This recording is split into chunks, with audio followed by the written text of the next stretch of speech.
Today we're going to be talking about classifying rational and irrational numbers. So go ahead and get out a piece of paper, a pen, or a pencil, and go ahead and take some notes so you'll have it down. First of all, we need to go ahead and we need to talk about the definition of different numbers.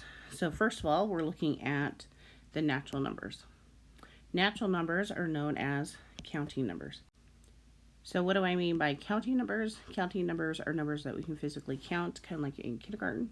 So 1, 2, 3, 4, 5. So if we want to go ahead and have some examples of counting numbers, so 3 is an example, 256 is an example, 1000 is an example of counting numbers. Next, we're going to be going ahead and talking about whole numbers. Whole numbers are counting numbers, but along with 0. The only difference between whole numbers and counting numbers, it just has 0 to go ahead and go along with it. Next, we're going to be talking about integers. Integers are positive and negative whole numbers. So positive and negative. So example of integer, we can say the integer is like -5, -16, positive 56, and positive 105. Okay, so these are examples of positive and negative whole numbers. Next, we're going to go ahead and talk about rational numbers. Rational numbers, they actually have 3 definitions that go along with it. The first one, so the first definition is fractions. So again, we know what fractions are. So a great example of fraction is 3/4, 7/10. Okay, so fractions. The next definition for rational numbers is decimals that stop. So an example of decimals that stop is 1.5,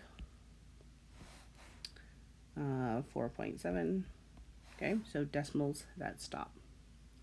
And then the last definition for rational numbers are decimals that repeat. So example of decimals that repeat are 4.3 repeated,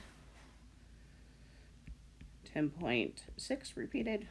Okay, so these are decimals that repeat. The last definition that we need to go ahead and talk about is irrational numbers.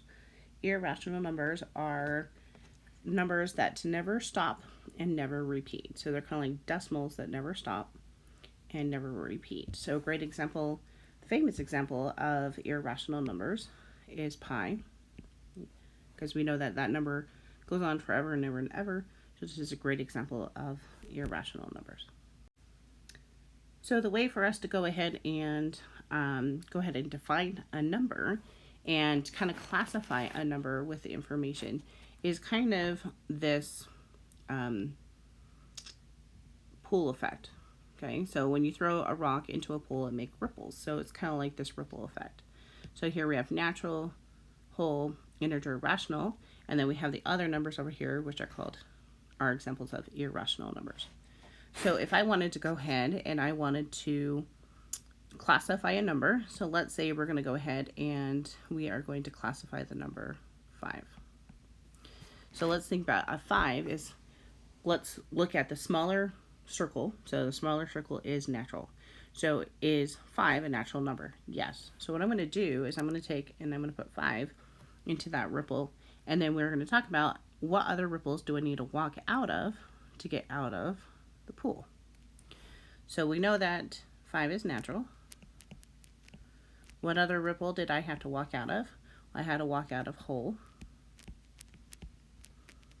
And then I had to walk out of integer. And then I need to walk out of rational. So 5 is classified as natural, whole, integer, rational. So let's look at -2. So is -2, let's go ahead and try to put in one of the ripples. Is it natural? Is it a counting number?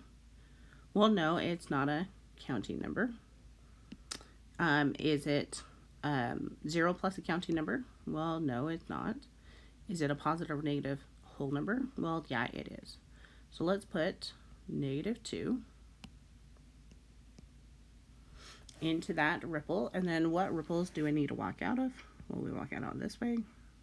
Either way, actually. So we know it's an integer. And we know that it is rational. And then what numbers can we put into the irrational area? Okay. And if so we know we talked about the number pi. Okay, it goes on forever. And then what other numbers can we put in there? Well, we can put in square roots that are kind of go on forever and ever and ever and ever. So an example of a square root that goes on forever, let's talk about square root of 2. Square root of 2, if you put it into your calculator, it goes 1.414213562, and the screen of the calculator ends that decimal, but it actually goes on forever. If we did it by hand, it would go on forever and ever and ever and ever and ever. So the square roots, if you put them in your calculator, it does not come back as a whole number. It comes back as a decimal. It's considered irrational. So here we have some practice problems. Go ahead and grab a piece of paper, write them down, write down the classification of each of them so you can know if you're doing them correctly or not. And you can go ahead and pause the video and to make sure you are doing it correctly. And then here we have the answers to our practice problems. So first of all, we're looking at 1/2. So 1/2 is a fraction, so we know that. So it's just going to be rational. Next is 8. 8 we know can be a counting number. So if we look at it, it is a natural number, a whole number, an integer, and rational. Number 3, we're looking at -12. -12, is that a counting number? No. So I can't count it like I was in kindergarten. So we kind of go along the ripples and different things. 12 is integer and rational. Number 4, we have 6.25. This is a decimal, and it does actually stop. So this one will be considered rational, just rational. That's all it is. Number 5 is square root of 5. So if we take square root of 5 and we put it in our calculator, we get this big long decimal. Now remember that our calculators kind of cut it off because that's how big our screen is. But if we actually did it by hand, this would actually go on forever and ever and ever. Okay, what kind of number is that? It is irrational. Number 6. So remember, with number 6, we have the 0.318, okay? So remember that this line here tells us that this decimal is a repeating decimal. And what repeats? The 318, 318, 318. So this is a repeating decimal. So if it's a repeating decimal, then it's just rational. Number 7, we have square root of 4. Take square root of 4, put it in your calculator, press enter, and you're going to get 2. So this is a little bit different. So the answer to square root of 4 is 2. Now we need to go ahead and classify this number. And number 2 is considered a counting number, so it's natural, whole, integer, and rational. Hope you learned something new today about classifying numbers, and have good luck with everything.